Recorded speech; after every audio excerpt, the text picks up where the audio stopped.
Em 1648, a Holanda tentava invadir o território brasileiro.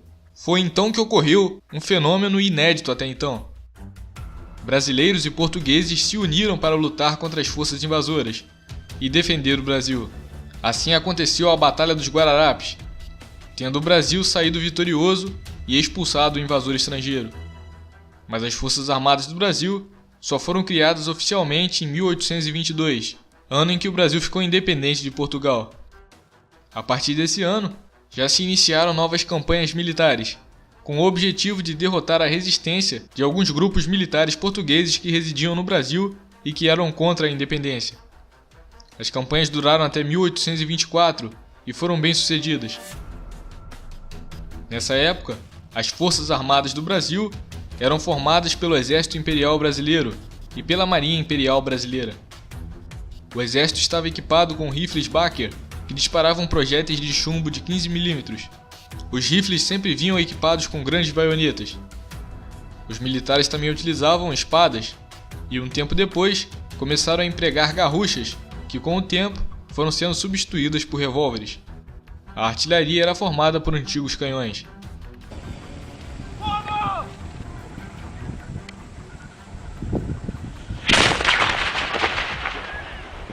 Já a Marinha, após a Guerra da Independência, possuía cerca de 90 navios.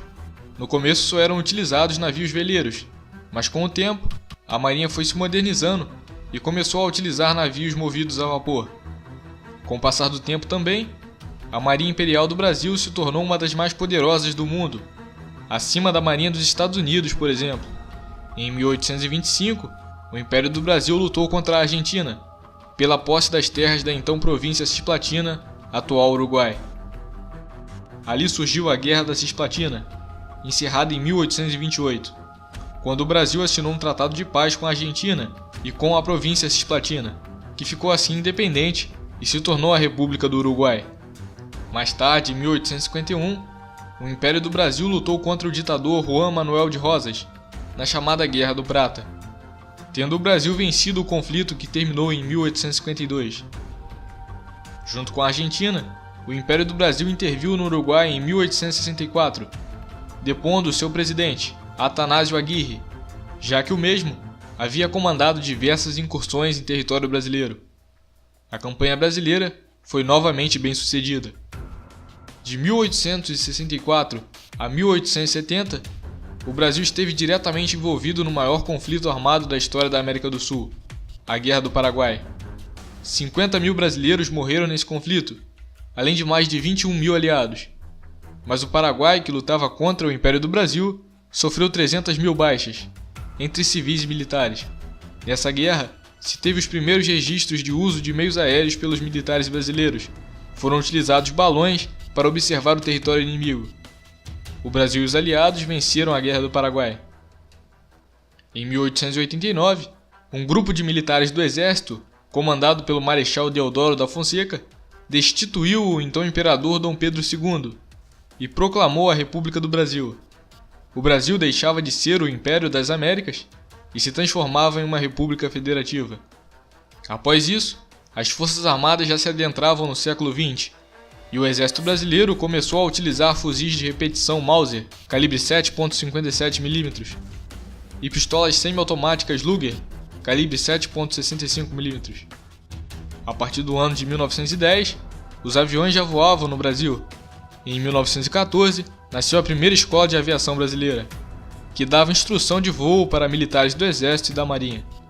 Nesse ano, começava também a Primeira Guerra Mundial, onde o Brasil permaneceu neutro em relação ao conflito até 5 de abril de 1917, quando um submarino alemão atacou um navio brasileiro da Marinha Mercante, que estava próximo ao litoral francês. 3 brasileiros foram mortos no ataque. Um tempo depois, em 20 de maio, outro navio brasileiro navegando em águas francesas foi torpedeado por um submarino alemão. Esses fatos foram o estopim para a entrada do Brasil no conflito. Assim, o Brasil declarou guerra ao Império Alemão e ao Império Austro-Húngaro. O Brasil, porém, não enviou soldados para combater na Europa. A nossa ajuda foi através de envio de medicamentos e equipes de assistência médica para ajudar os militares aliados que foram feridos em combate. A Marinha do Brasil também realizou missões de patrulhamento no Oceano Atlântico. O mundo só conheceu um conflito maior que a Primeira Guerra Mundial quando ocorreu a Segunda Guerra Mundial. A guerra se iniciou em 1939, mas o Brasil só entrou no conflito em 1942, após sofrer diversos ataques de submarinos alemães.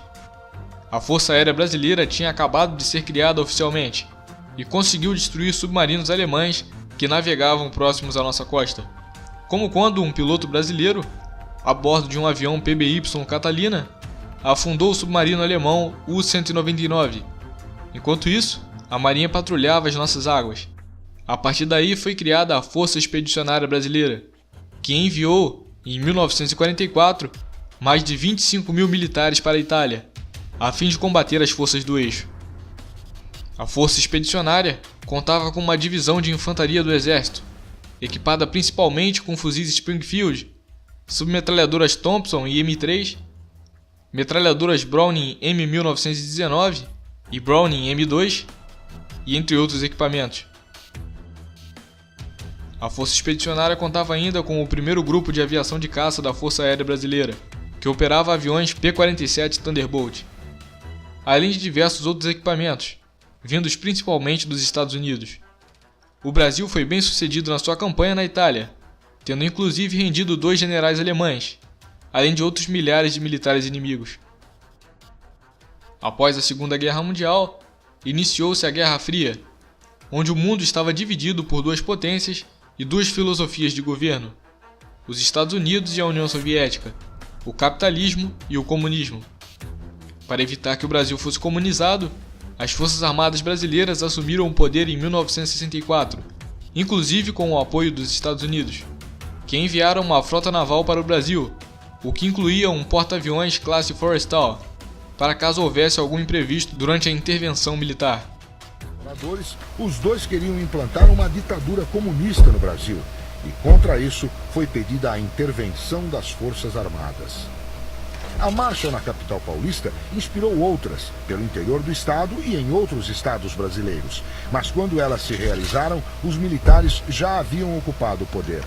Foram marchas de comemoração, como a do Rio de Janeiro, que reuniu um público calculado pelos jornais em 1 milhão de pessoas, saudando a vitória da democracia contra o comunismo graças à ação dos militares. Durante o regime militar, o exército teve que combater movimentos guerrilheiros que lutavam contra o governo, como foi o caso da guerrilha do Araguaia. As Forças Armadas do Brasil também combateram os guerrilheiros das Farc, na chamada Operação Traíra em 1991. Além disso, as nossas Forças Armadas têm um grande histórico de participação em missões de paz, tendo já participado de mais de 50 operações de paz e missões similares. Além disso, as Forças Armadas brasileiras estão a todo tempo fiscalizando as fronteiras do Brasil, à medida do possível, já que as nossas fronteiras são extensas e o orçamento é baixo. As Forças Armadas já cumpriram e cumprem diversas missões da garantia e da lei da ordem, e atualmente está realizando uma intervenção federal no estado do Rio de Janeiro, sob o comando do general de exército Walter Braga Neto. Bom, estamos chegando ao fim de mais um vídeo. Muito obrigado a você que assistiu até aqui. Deixe seu gostei, se inscreva caso não seja inscrito, não se esqueça de verificar a descrição do vídeo aqui embaixo e comentar a sua sugestão para o próximo vídeo. Então muito obrigado a você que assistiu e até o próximo vídeo.